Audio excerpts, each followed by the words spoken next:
This is another movie. I didn't expect to make another one so quickly, but the situation forced me to make some work, so I decided to make the movie about it. So this time I give my car for wheel alignments, and sadly someone, by doing the wheel alignments, destroy one of the parts, and I have to replace it.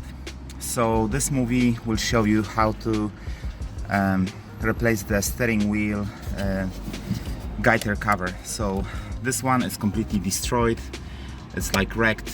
So if I will not replace it, this will actually put some salt on other parts, and the cost will be much greater.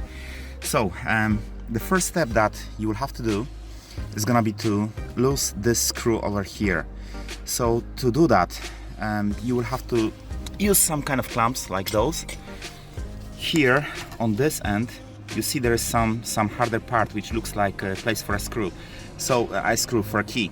So you have to put some very strong key or the grip like this on one end, then on other side you have to grab the screw and pull it in this way, so this will unlock the screw. After unlocking the screw, the next step will be to remove the arm, like unlock the arm. Removing of this nut not gonna be easy. Basically what I would recommend is to use the brush to remove all the rust, so you can get clear access to the nut. Then put the key, which will be size 22, and try to untie this to the end. Now to remove the arm, again, this is not gonna be easy because it will not just easily come out. So what you will need to do, what I would recommend to do, gonna be to put the nut on the top and then just slightly bang this by the hammer. Not much, because you can damage the thread, so you don't want to do that. So this will be, I think, the best way if you don't have proper tools to do it. Then if you can get help, someone can put the tool here between those and just push it out to force it down, so this will come off. Now when you've managed to remove the nut, the next step will be to untie this. Now you will have to untie this nut to allow for free movement.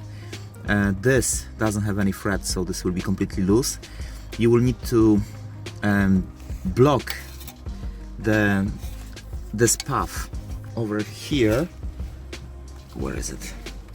Here, by the key 15, and then over here move it to actually unlock it. Now you will have to count the number of spins that you will do, because you will have to put this in the same way. So when you will be spinning this, then let's say 10 times or 20 times, then when you will be putting this back, you have to do exact number of spins. In other way you will lose your wheel alignment.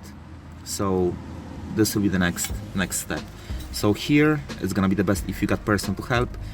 You will be moving this part, then here there will be another key 15 which will be locking it, and it's gonna be good if someone will give you a hand with this. As you can see, this part has been split into two, so the second part is over there. So to get there we will need to remove the plastic covers. So there is a screw which is size 8. Let me see. Yes, it is. That's size 8. So you have to use the nut 8 to remove the screw over here. There is another one over here, like next to it.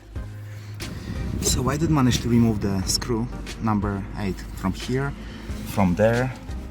Another one was here, and put the cover down. As you can see, it's gone.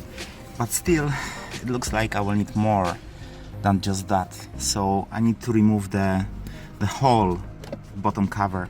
So it's gonna be number of screws under the car. So there is a small update. I did remove this, the first cover, plastic cover, and then the screws on this end, and I did manage to get this quite loose. So by doing it, as you can see, I got access to the old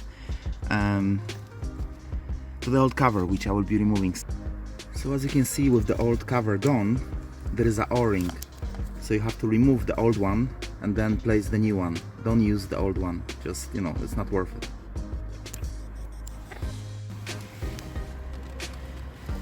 So it took me some time, but with help of my friends I did manage to actually access all the parts. So I did manage to put the new cover. I've done this from the bottom of the car, so I was lying on the floor. Then I put the strap, which is the metal one, and I closed this up by using the, you know, something like clamps, I don't know how you're calling it, but basically using the tool, so it's done. Then over here I use the old clamp because it's just better than the new one. This one I can just grab by the, you know, tool, squeeze it and unlock it or lock it again. So the new part is done, and now it's just matter of putting everything back together. So yeah, so the job is not the easiest. To be honest, the hardest part was to remove this. So that was the hardest part, and everything else was actually quite straightforward. So I would recommend to give some time to do it. In other case, you can destroy the rubber over here, and you don't want to do that because it's gonna be just extra costs which you just don't need. So if you will stack or anything, probably I would recommend to give it to professional, just in case. If you feel that you can do it, then you can try. But keep in mind that if you will damage this, then you will have to order additional parts, so it's gonna cost you additional money. So in my case, I did manage to do this without damaging it, so the job is done. So the whole job took me something like 1 hour. I had a friend which was helping me, so I was pretty good. I'm really grateful for that. And so I will also recommend, if you'll be doing this yourself, to get some second pair of hands, because it's gonna be just easier. On your own, it's not gonna be easy to hold, for example, this part and move it, and same as block the other part. It's just gonna be harder. So I would recommend to grab the second pair of hands, and you will manage to do it. So thank you very much for watching, and I wish you a good day.